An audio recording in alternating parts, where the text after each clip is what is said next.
abandi bantu bose naho baba abakunzi bawe gute ntimushobora kwamana.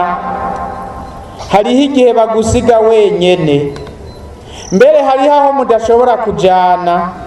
Ndamaze kubona na babandi bafite abantu babacungera, hariho aho batabaherekeza.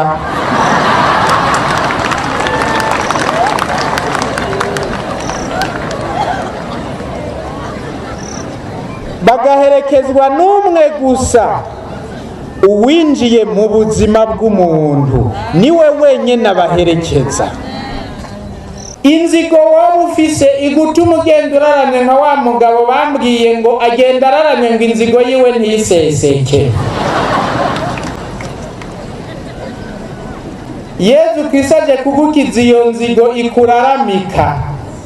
Unamiseseke tuzovuma twirirwa turakoropa.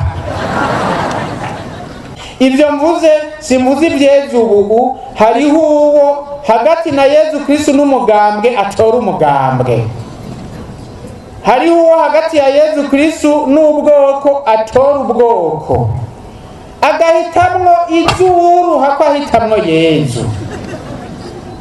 Akibagira ko iryo zuru ari bukeye kabiri tukajana ku mpanda rikaboreraho.